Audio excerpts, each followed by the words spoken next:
আপনারা গেট খুলবেন না কেন? তো জার্নালিস্ট স্টুডেন্ট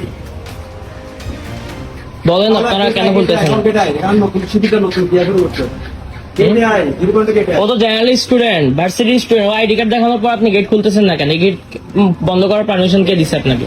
এটা তো অথরিটি দেয় না, ভার্সিটিতে এখন প্রশাসন নাই, প্রক্টর নাই, ভিসি নাই, তাহলে গেট কেন বলতেছেন না বলেন? আইডি কার্ডও দেখাইছি, সব দেখাইছি। গেট বিশ্ববিদ্যালয়ের সমন্বয়ক যারা কাজ করতেছে ওনাদের সিদ্ধান্ত মোতাবেক আমরা কাজ করতেছি। এখন ওনারা যেভাবে কোন সমন্বয়ক নাম বলেন? আচ্ছা, সমন্বয়ক তো অথরিটি না। নাম্বার আছে না না, নাম্বার তো ফেক না। সমন্বয়ক বলছে আপনি গেট অফ করছেন, আপনি ভার্সিটি জার্নালিস্ট স্টুডেন্টের ভিতরে ঢুকতে দিচ্ছেন না, এই রাইট আপনার কে দিছে? এই রাইট সমন্বয়ক তো ভার্সিটির অথরিটি না, ভার্সিটির অথরিটি প্রক্টর, ভিসি, তারা নাই। উনি আপনাকে বলছে, অলরেডি বলছে, বলছে। বিষয়টা বলছে।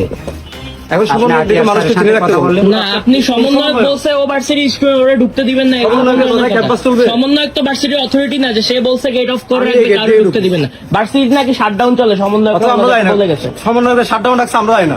এখানে সমন্বয়করা আসছে অলরেডি, আপনি আপনি কথা বললেন, আচ্ছা, নাম্বার ওদেরকে দিয়ে রাখছে আপনি আমাদেরকে, যে ওরা কোনো জানা সমস্যা ওরা নাই। জানা। আমরা-